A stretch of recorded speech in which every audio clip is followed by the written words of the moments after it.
Yes, students, moving back to our last topic of 4.2, that is factors affecting or influencing the rate of reaction.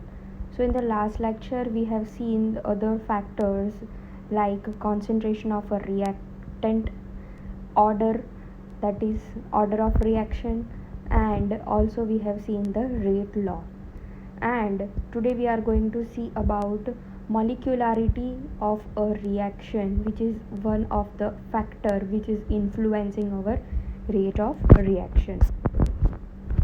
Okay, so this rate of reaction cannot be obtained only by seeing the balanced equation. Only by seeing the balanced equation, that is 2 moles of CO reacts with O2 gives 2 carbon dioxide, doesn't give us any formation of molecularity. Why? Because there is no formation of mechanism in that. Okay, so in order to get that, why this is so, because in this equation if we see there is no mechanism given in the equation.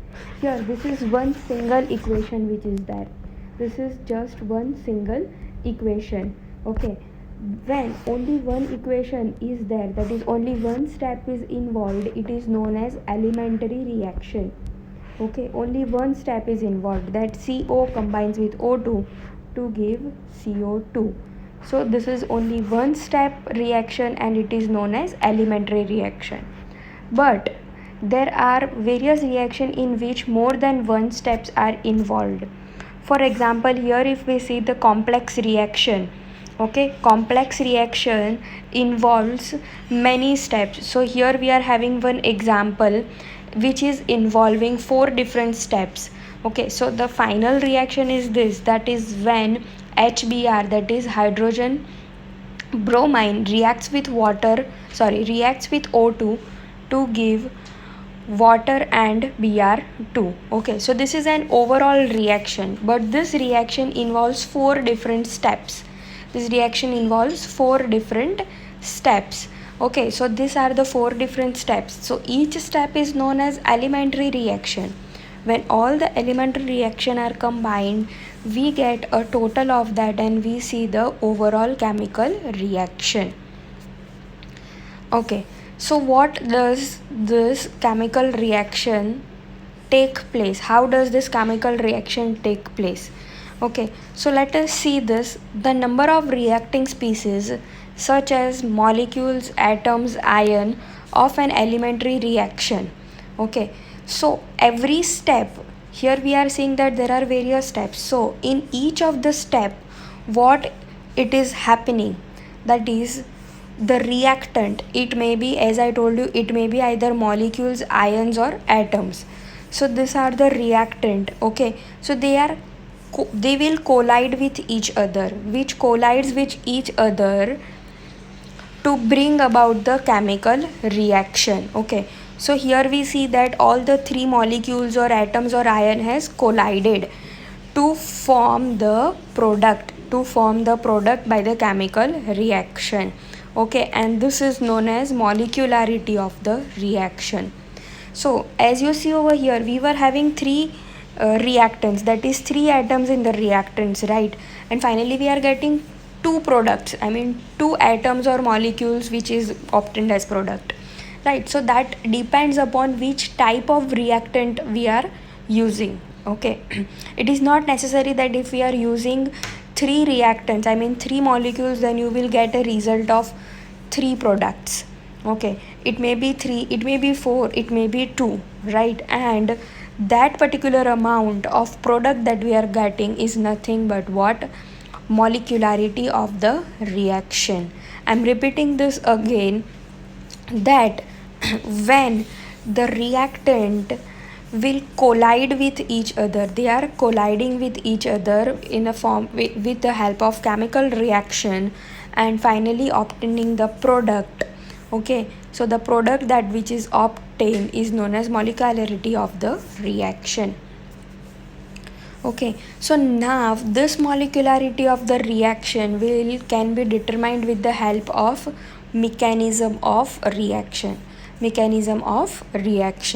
initially that we have seen was what? Only the chemical reaction, only single step chemical reaction, that is elementary reaction. Okay, so if there is only one elementary reaction, then we cannot find out if it is a balanced reaction. Still we cannot find out the mechanism of the same, and that's why we cannot obtain the molecularity of that reaction.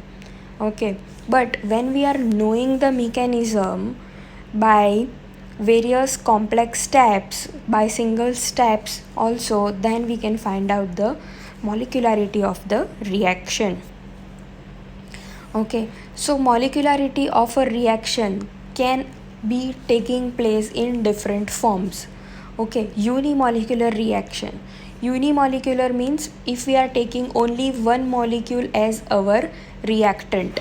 Okay, I told only the reactant. Okay, so that doesn't mean that if we are taking one molecule as a reactant, then we will get only one molecule as our product. As you can see over here, we have taken one molecule and we are getting two different products, right? So we have already studied in 11th standard about this decomposition, right? That is what it is happening. This can be an example of decomposition, right? That one molecule is decomposed into two, right? So that is nothing but our unimolecular reaction, and the example for same is decomposition of ammonium nitrate. Ammonium nitrate when decomposes, it gives N2 and water, that is nitrogen gas and water. Moving further, that is biomolecular reaction. Biomolecular reaction, as we told, that bi, right? So bi means two, right? So two molecules we are taking as our reactant.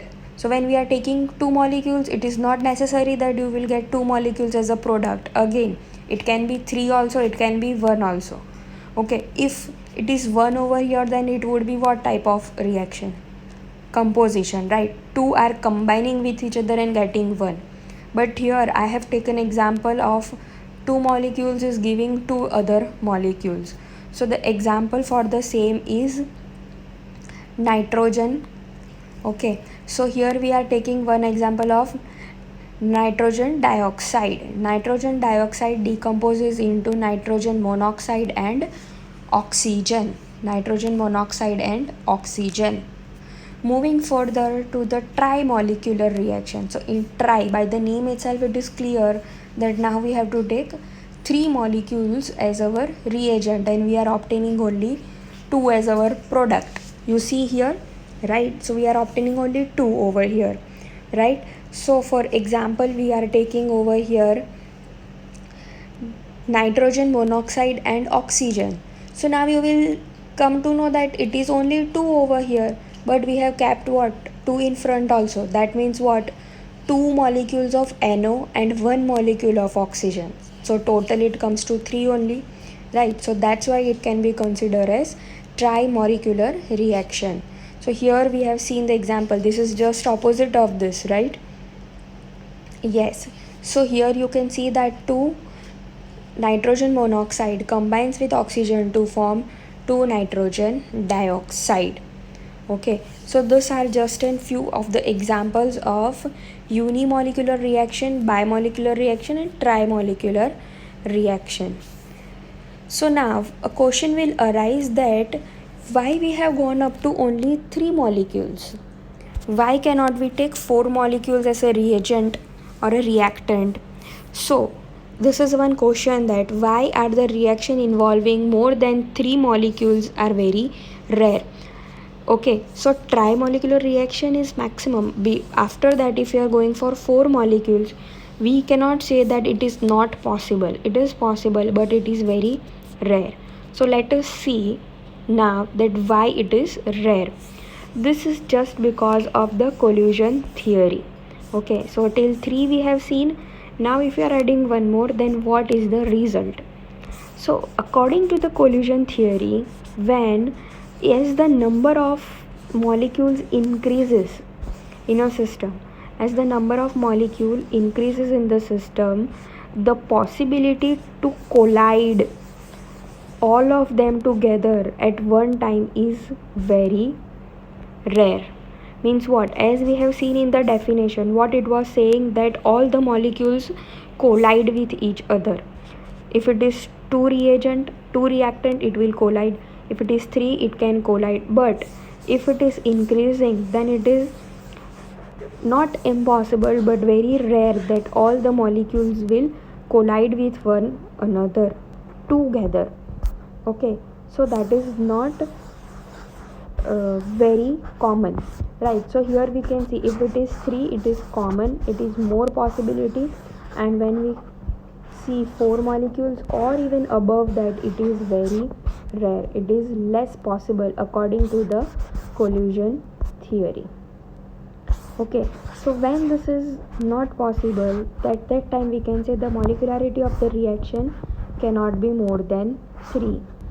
Reaction occur in several steps. Okay, when this type of reaction is going to take place, then number of elementary steps will increase definitely, right? And so if there are number of elementary steps together, then it is also known as complex reaction.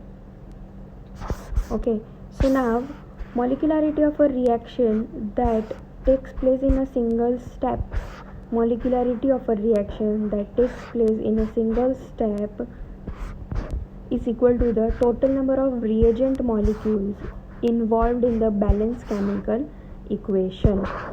Total number of reagent molecules involved in the balanced chemical equation means what?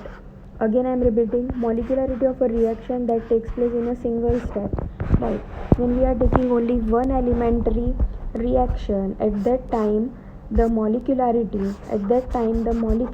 will be what? Will be nothing but total number of reagent molecules involved in the balanced equation.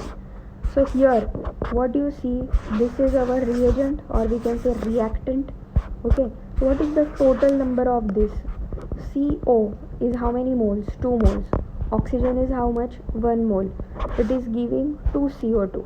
Okay, so what is the number of reagent molecules over here? That is 2 and 1. So 2 plus 1 is 3. Okay, so the molecularity of this reaction is only 3.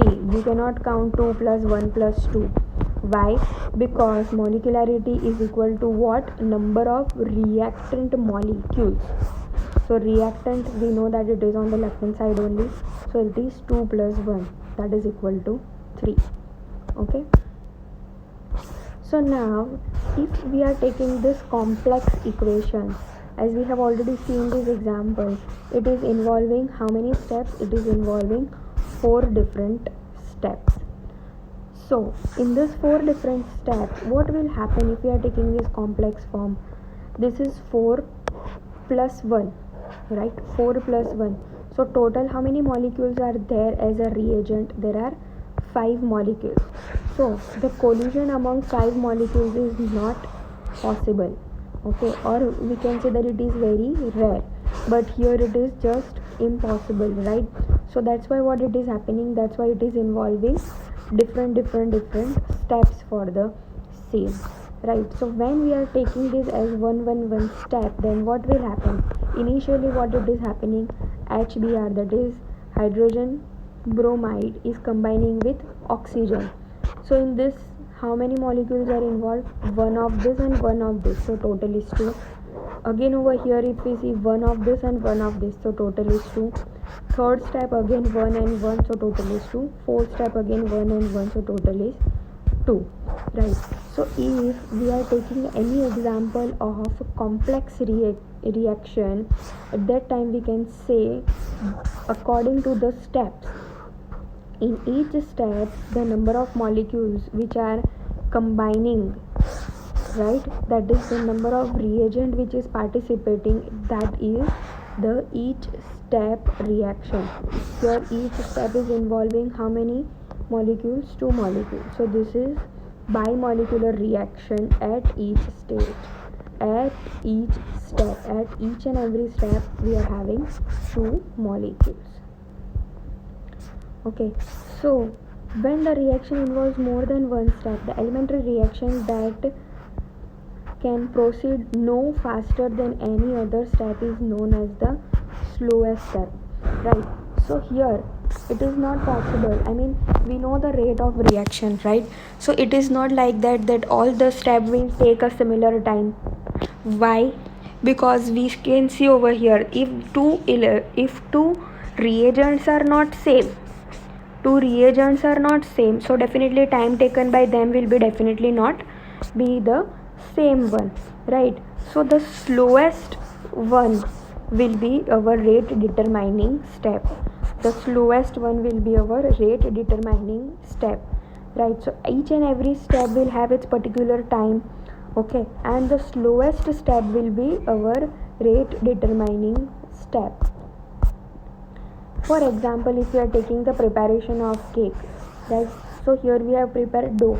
So the dough can be prepared of many, but for baking, when we are baking, we cannot bake all the dough together, right? That depends upon the capacity of our tray or our oven, right? So, and whenever we are baking it, so it is not necessary that icing will be done of all, right? So this icing and preparation of dough depends upon what? Baking. So here the rate determining step is what? Baking, right? So here we see that it is known as the rate determining step. Similar way, again coming back to our reaction, this complex reaction, we see that step number 1 is very slow. And other are faster. This means that our first step, that is HBr combining with oxygen to give HOOBr, is our rate determining step. Okay, so when it is rate determining step, then we will definitely come to know, and the order of that is 2, right? And we know that the order and molecularity will be same. Order and molecularity should be same. So if the order is 2, then molecularity will be 2 and 2 only. Okay, so here we have seen our topic, that is molecularity of the reaction. Next time we are going to study about integration of zero and first order, but that we will continue in our next lecture. So in today's lecture we have seen about molecularity depending upon the elementary reaction or whether it is complex reaction. It is depending only upon the number of molecules which are present in our reactant. Okay, so here we see that 2 are there, so our molecularity will be 2, and order and molecularity will always be the same. Also we have seen that if more than one step is involved in the complex reaction, then the very slow reaction will be our rate determining reaction. Okay, thank you.